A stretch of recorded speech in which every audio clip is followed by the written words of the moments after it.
أعوذ بالله من الشيطان الرجيم. بسم الله الرحمن الرحيم. ألف لام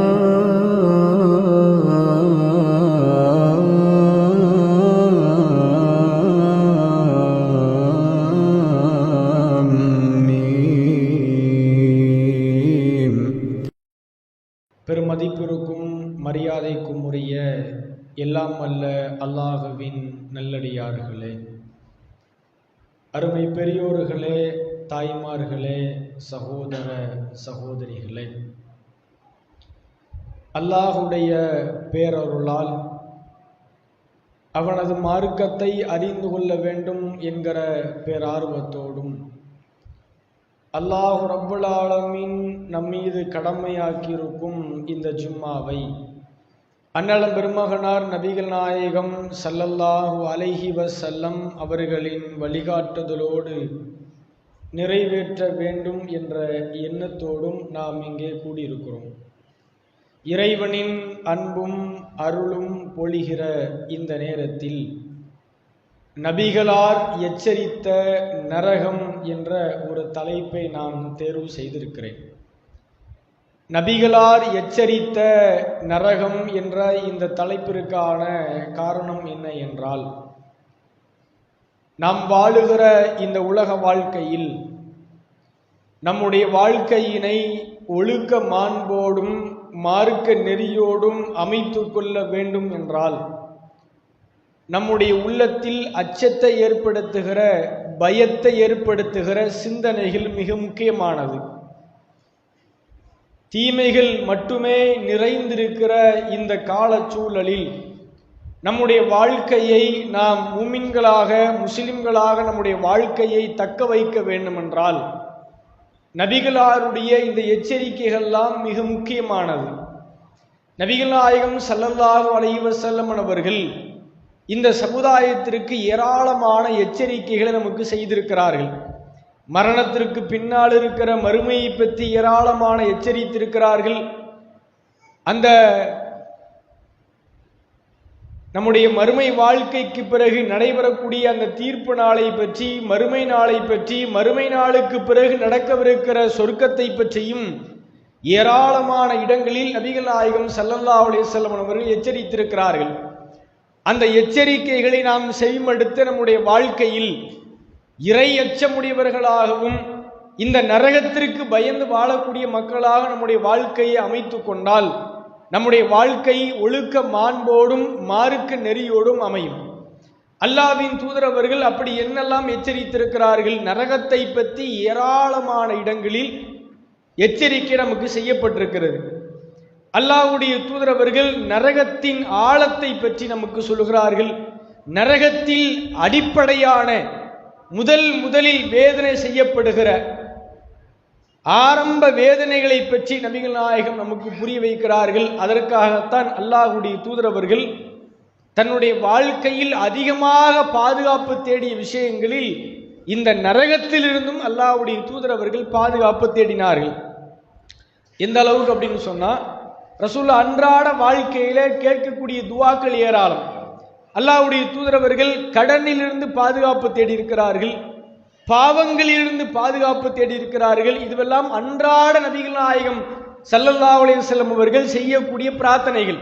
இறைவா, என்னை கடனிலிருந்து என்னை பாதுகாத்து விடு, தீமையிலிருந்து என்னை பாதுகாத்து விடு, பயனற்ற கல்வியிலிருந்து என்னை பாதுகாத்து விடு, திருப்தி அடையாத உள்ளத்திலிருந்து என்னை பாதுகாத்து விடு என்று நபிகள் நாயகம் ஸல்லல்லாஹு அலைஹி வஸல்லம் அவர்கள் அவ்வப்போது அன்றாட கேட்கக்கூடிய பிரார்த்தனைகள் ஒன்று, ரப்பனா ஆத்தினா ஃபித் துன்யா ஹஸனா வ ஃபில் ஆஹிரத்தி ஹஸனத்தம் வ கின்னா அதாபன்னார்.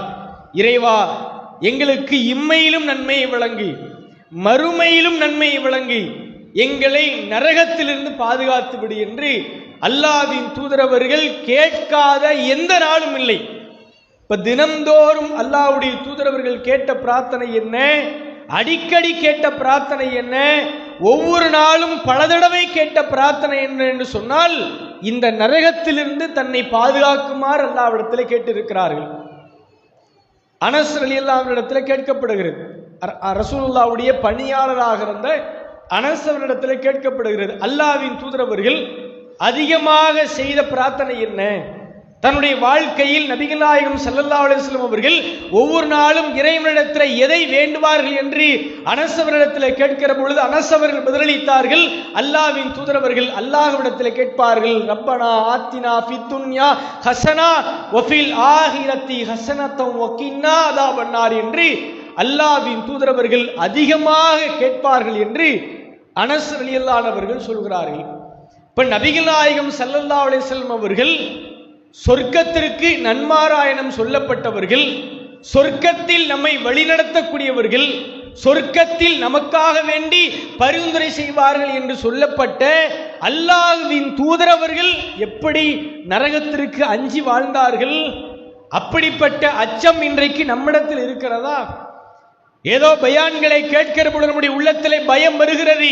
மரணத்தை பற்றி பேசுகிற பொழுது, மறுமையை பற்றி பேசுகிற பொழுது, மன்னரை பற்றி பேசுகிற பொழுது, நரகத்தை பற்றி பேசுகிற பொழுது அத்தோடு நம்முடைய பயம் எல்லாம் போய்விடுகிறது. எல்லாம் எப்படி அந்த நேரத்தில் உரை நிகழ்த்தப்படுகிற நேரத்தில் நம்முடைய உள்ளத்திலே பயம் வருகிறது. உரைக்கு பிறகு வெளி உலகத்திற்கு சென்ற பிறகு நாம் உண்மையிலே இறையச்சத்தோடு நடக்கிறோமா? மறுமைக்கு அஞ்சி நடக்கிறோமா? அந்த நரகத்திற்கு அஞ்சி நம்முடைய வாழ்க்கையை அமைத்துக் கொள்கிறோமா என்றால் நாம் பயமற்றவர்களாக மாறிவிடுகிறோம். ஆனால் நபிகளார் உருவாக்கிய அந்த நபித்தோழர்கள் நரகத்தை எப்படியெல்லாம் அஞ்சி வாழ்ந்தார்கள், இந்த உலகத்தில் எப்படிப்பட்ட வேதனைகளை, துன்பங்களை, துயரங்களை நாம் சந்தித்தாலும் சரி, மறுமையில் அல்லாஹ்வின் தண்டனையை நாம் பெற்றுவிடக் கூடாது, அல்லாஹ் நம்மை நரகத்திலே போட்டு விடுவானே என்று இந்த துன்யாவில் வாழுகிற பொழுதே இறையச்சத்தோடும் நரகத்தை அஞ்சி நடுங்கக்கூடியவர்களாக நபிகளார் உருவாக்கிய அந்த நபித்தோழர்கள் இருந்தார்கள். அல்லாஹ்வின் தூதர் அவர்கள் ஒரு நபித்தோழரை நலம் விசாரிப்பதற்காக செல்லுகிறார்கள். அவர் நோய் நலம் விசாரிப்பதற்காக போறாங்க. அவர் நோய்வாய்ப்பட்டிருக்கிறார். அவருடைய நிலை எப்படிப்பட்ட நிலையாக இருக்கிறது? ஹதீசுகளில் விளக்கப்படுகிறது, அவர் ஒரு கோழி குஞ்சை போல பலவீனப்பட்டவராக இருந்தார்.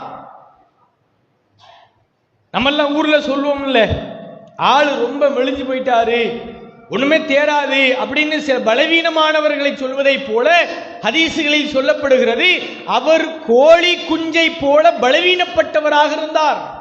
நபிகள் நாயகம் ஸல்லல்லாஹு அலைஹி வஸல்லம் அவர்கள் அவரிடத்தில் கேட்கிறார்கள், நீ அல்லாஹ்விடத்தில் ஏதேனும் பிரத்யேகமாக துஆ செய்கிறாயா? உன்னுடைய நிலையை பார்த்தால் இவ்வளவு பரிதாபமாக, இவ்வளவு பலவீனமாக இருக்கிறதே, நீ அல்லாஹ்விடத்தில் ஏதேனும் அல்லாஹ்விடத்தில் கேட்கிறாயா? ஆம் அல்லாஹ்வுடைய தூதரே, நான் அல்லாஹ்விடத்திலே ஒவ்வொரு நாளும் கேட்கிறேன். என்ன கேட்கிறேன் தெரியுமா? இறைவா, நான் பாவம் செய்திருந்தால், என்னை நீ தண்டிப்பதாக இருந்தால் இந்த உலகத்திலேயே அந்த தண்டனையை எனக்கு கொடுத்து விடு, மறுமையில் என்னை குற்றம் பிடித்து விடாதே, நரகத்தில் என்னை தள்ளி விடாதே, அந்த நாளில் என்னை தண்டிப்பதை விட இந்த உலகத்திலேயே எனக்கு தண்டனை வழங்கிவிடு என்று நான் ஒவ்வொரு நாளும் அல்லாஹ்விடத்தில் கேட்கிறேன். அல்லாஹ்வின் தூதர் அவர்கள் ஆச்சரியம் அடைந்தார்கள். சுபஹானல்லாஹ், அல்லாஹ் தூயவன், அல்லாஹ் நரகத்திலே வழங்குகிற தண்டனையை உங்களுக்கு இந்த உலகில் கொடுத்தால் உங்களால் சகித்துக் கொள்ள முடியுமா? உங்களால் அதை தாங்கிக் கொள்ள முடியுமா? ஒருபோதும் உங்களால் தாங்க இயலாது.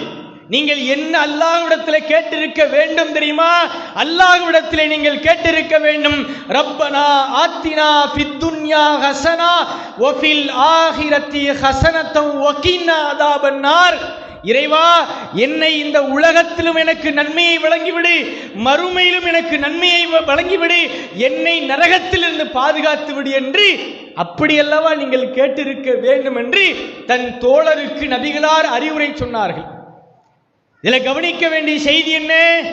என்றைக்கோ மரணித்து மண்ணோடு மண்ணான பிறகு, மீண்டும் உயிர் கொடுத்து எழுப்பப்பட்ட பிறகு, விசாரணைக்கு பிறகு நரகத்திலே செய்யப்படுகிற வேதனைக்கு பயந்து இந்த உலகத்தோடு கதை முடிந்துவிட வேண்டும் என்று இந்த உலகத்தில் எப்படிப்பட்ட துன்பங்களை, துயரங்களை, அல்லாஹுவின் வேதனையாக இருந்தாலும் சரி, நான் மறுமையிலே தண்டிக்கப்பட்டு விடக்கூடாது என்று சஹாபாக்கள் இருந்தார்களா இல்லையா? இப்படி எத்தனை நபி தோழர்கள் விபச்சாரம் செய்துவிட்டு நபிகளாரிடத்திலே ஏன் தண்டனைகளை கேட்டு பெற்றார்கள்? இந்த உலகத்தோடு நம்முடைய பாவ கணக்கு முடிவடைந்து விட வேண்டும், மறுமையில் இறைவனால் நாம் தண்டிக்கப்பட்டு விடக்கூடாது. அந்த நரக நெருப்பிற்கு அஞ்சிதான் இந்த உலகத்தில் நம்முடைய மான மரியாதை போனாலும் பரவாயில்லை, கல்லால் எரிந்து கொல்லப்பட்டாலும் பரவாயில்லை என்று பல நபித்தோழர்கள் முன் வந்தார்கள். அல்லாஹ்வின் தூதரிடத்தில் வந்து சொன்னார்கள், அல்லாஹ்வின் தூதரே, என்னை தூய்மைப்படுத்துங்கள், நான் விபச்சாரம் செய்து விட்டேன். நபிகளார் பலமுறை மறுக்கிறார்கள். விபச்சாரத்திற்கான தண்டனையை கொடுப்பதற்கு நபிகளாருக்கு மனமில்லை. ஆனாலும் அவர் மீண்டும் மீண்டும் அதை உறுதிப்படுத்துகிறார், நான் உண்மையிலேயே விபச்சாரம் செய்துவிட்டேன், எனக்கான தண்டனையை தாருங்கள். அல்லாஹ்வின் தூதர் அவர்கள் அவரை பரிசோதிக்க சொல்கிறார்கள், இவர் ஏதேனும் மதுபானத்தை அருந்திருக்கிறாரா, குடித்துவிட்டு உளறி கொண்டிருக்கிறார் என்று பாருங்கள்.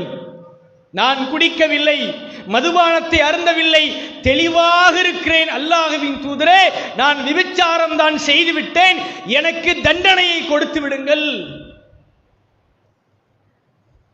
அவர் நினைத்திருந்தால் அந்த தண்டனையிலிருந்து விலகி இருக்க முடியும். ஏன் குற்றச்சாட்டெல்லாம் வரவில்லை, அவரே முன்வந்து அல்லாஹ்வுடைய தூதரிடத்தில் சொல்லுகிறார், இந்த காலத்தை போல ஆடியோ ஆதாரங்கள் இல்லை, வீடியோ ஆதாரங்கள் இல்லை, எந்த சாட்சிகளும் முன்வரவில்லை, 4 சுவத்துக்குள்ளே நடந்து முடிந்த காரியங்களை அவரோடு அவர் விட்டு தள்ளிவிட்டு சென்றிருக்கலாம்.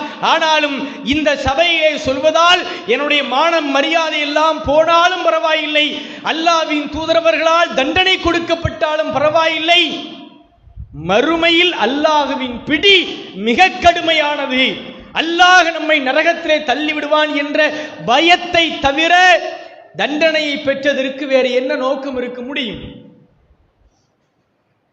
தண்டனை என்றால் 6 மாத காலங்கள் சிறையில் அடைத்து சிக்கன் பிரியாணி வழங்கப்படுகிற தண்டனையா? 10,000 ரூபாய் பணத்தையும் தையல் மிஷினையும் வழங்குகிற இந்தியா போன்ற தண்டனையா? கல்லால் எறிந்து கொல்லப்பட வேண்டிய தண்டனை, அடிக்கிற ஒவ்வொரு அடியும் ரத்தம், மண்டை உடைந்து ரத்தம் பீத்து கொண்டு வருகிற தண்டனை, இதுவெல்லாம் தெரியும், பரவாயில்லை, நபிகளாரிடத்திலே சொல்ல வேண்டும், தண்டனையை பெற வேண்டும் என்று சொல்லி தண்டனையை தானாக பெற்று உயிர்களை தியாகம் செய்தார்களே, எதற்காக? இந்த துன்யாவோடு நம்முடைய கதை முடிவடைந்திருக்க வேண்டும், மறுமையில் நாம் அல்லாஹ்விடத்திலே மாட்டிக்கொள்ளக் கூடாது என்ற பயத்தை தவிர வேறு எந்த நோக்கமும் இல்லை.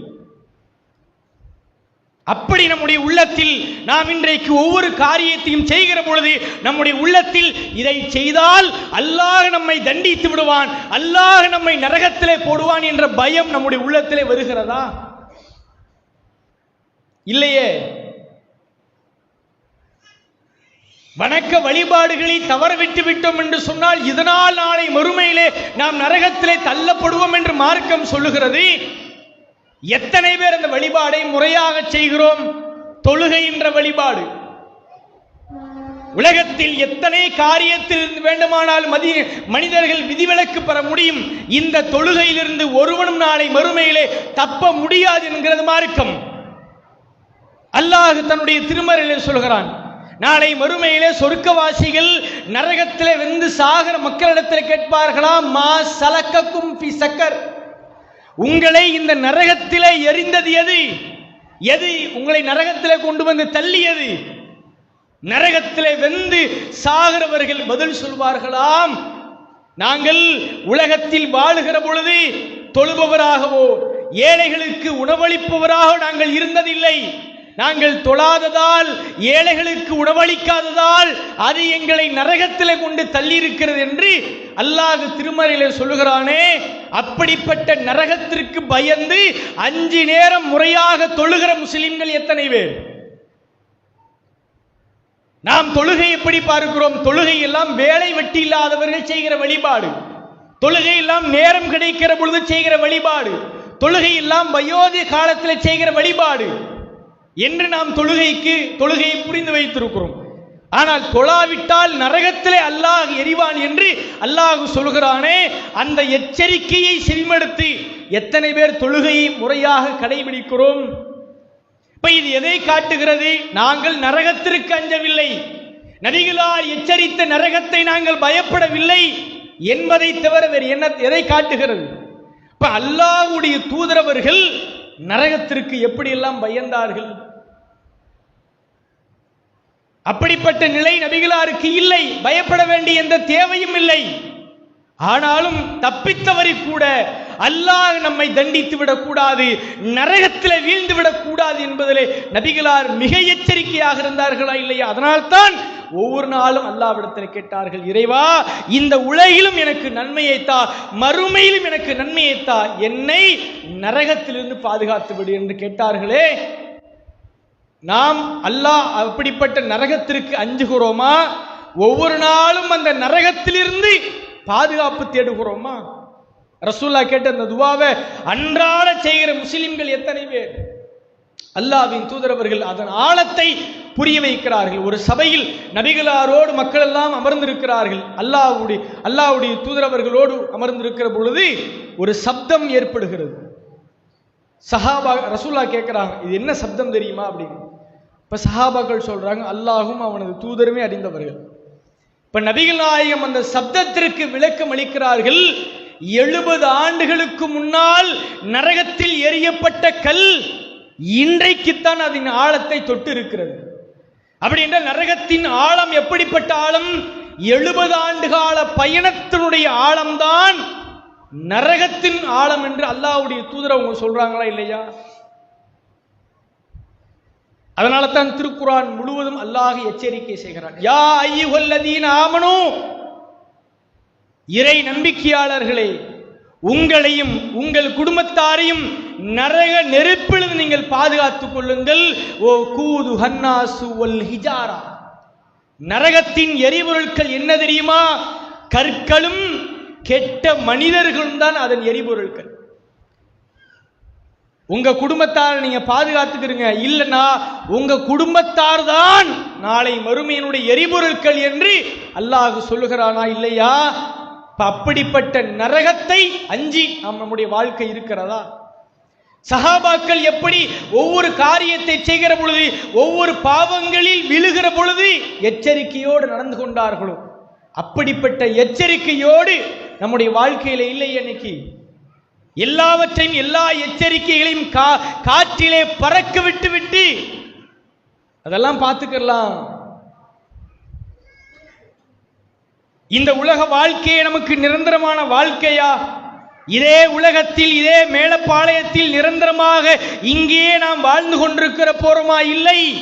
குல்லு நஃப்சுன் ஸாயிகத்துல் மௌத், அனைத்து உயிர்களும் மரணத்தை சுவைத்தே தீரும். ஐனமா தக்கூனு யுத்ரிக்குமுல் மௌத் வலவ் குன்தும் ஃபீ புரூஜிஹி முஷையலா, நீங்கள் உறுதியான இரும்பு கோட்டை கொத்தளங்கள் இருந்தாலும் சரி, அங்கேயும் உங்களை மரணம் வந்தடையும் என்று அல்லாஹ் எச்சரிக்கிறானே. நாம் அத்தனை பேர் மரணிக்கக்கூடியவர்கள், கண்டிப்பாக இறைவனுக்கு முன்னால் விசாரிப்பதற்காக எழுப்பப்படக்கூடியவர்கள், விசாரணைக்கு பிறகு சொர்க்கத்தையும் நரகத்தையும் பார்க்கக்கூடியவர்கள். சொர்க்கம் நரகம் என்பது நம்முடைய கற்பனைக்கு அப்பாற்பட்டதாக இருக்கும். அல்லாஹ்வுடைய தூதரவர்கள் சொர்க்கத்தை பற்றி சொல்லுகிற பொழுது அல்லாஹ் சொல்வதாக சொன்னார்கள். காலல்லாஹ், அல்லாஹ் சொல்கிறான், ஆதத்துல் இபாதி ஸாலிஹின், என் அடியார்களுக்காக நான் நாளை மறுமையிலே சொர்க்கத்தை தயாரித்திருக்கிறேன். அந்த சொர்க்கம் எப்படி இருக்கும் தெரியுமா? மாலா ஐனுன் ராத், எந்த கண்களும் பார்த்திராத சுவனம், ஒலா உதுனுன் சமியத், எந்த காதுகளும் அதன் சப்தத்தை கேட்டிருக்க மாட்டார்கள், ஒலா ஹத்தர அலா கல்பி பஷர், எந்த உள்ளங்களும் இப்படித்தான் சுவனம் இருக்கும் என்று நினைத்து பார்த்திட முடியாத அளவிற்கு பிரம்மாண்டமாக அல்லாஹ் சொர்க்கத்தை தயாரித்திருக்கிறான் என்று அல்லாஹ்வின் தூதரவர்கள் சொன்னார்களே. சொர்க்கத்தை எப்படி கற்பனை செய்ய முடியாதோ, அதை எப்படி நாம் வர்ணிக்க முடியாதோ, அதை விட அந்த அளவிற்கு நரகத்தையும் நம்மளால் வர்ணிக்க முடியாது. அதன் வேதனைகள், கடுமைகள், தண்டனைகள் படுபயங்கரமாக இருக்கும். ஒவ்வொருத்தரும் புலம்புற புலம்பல்களை எல்லாம் குர்ஆன் முழுவதும் அல்லாஹ் எச்சரிக்கிறான். காபிர்கள் எப்படி புலம்புவார்கள், வழிகட்டவர்கள் எப்படி புலம்புவார்கள், உலகத்தில் பாவம் செய்துவிட்ட பாவிகள் மறுமையில் எப்படி புலம்புவார்கள் என்றெல்லாம் அல்லாஹ் எச்சரிக்கிறான். இந்த உலகத்தில் அல்லாஹுவையும் அல்லாஹுடைய தூதரையும் புறக்கணித்து விட்டு பெரியார்களையும் முன்னோர்களையும் பின்பற்றி இந்த உலக வாழ்க்கையை வீணடித்த வழிகேடர்கள் சொல்வார்கள், மறுமையில புலம்புவானா, இறைவா நாங்கள் உலகத்தில் வாழுகிற பொழுது அல்லாஹ்விற்கு கட்டுப்பட்டிருக்க வேண்டுமே, அல்லாஹ்வின் தூதருக்கு கட்டுப்பட்டிருக்க வேண்டுமே, நாங்கள் எங்கள் முன்னோர்களுக்கு அல்லவா கட்டுப்பட்டோம், எங்களின் பெரியார்களுக்கு அல்லவா கட்டுப்பட்டோம், எங்களின் தலைவர்களுக்கு அல்லவா நாங்கள் கட்டுப்பட்டோம், எங்களை வழிகெடுத்து விட்ட இந்த அயோக்கியர்களுக்கு, இந்த பாவிகளுக்கு நீ 2 மடங்கு வேதனை கொடு என்று மறுமையில் புலம்புவார்கள் என்று அல்லாஹ் சொல்கிறான். இப்ப நரகத்தின் எச்சரிக்கைகளை இந்த உலகத்தில் வாழுகிற பொழுதே உள்வாங்கிக் கொண்டு எந்த காரியத்தின் வழியாகவும் நான் என்னை நரகத்திற்கு அனுப்பிவிட மாட்டேன், நரகத்திலே தள்ளுகிற எந்த காரியத்தையும் செய்ய மாட்டேன் என்று நம்முடைய வாழ்க்கையில் இறையச்சத்தோடும் மறுமையச்சத்தோடும் நரகத்திற்கு பயந்து வாழுகிற நன்மக்களாக அல்லாஹ் ரப்புல் ஆலமீன் நம் அனைவரையும் ஆக்கி அருள் புரிவான் என்ற பிரார்த்தனையோடு என்னுடைய முதல் உரையை நிறைவு செய்கிறேன்.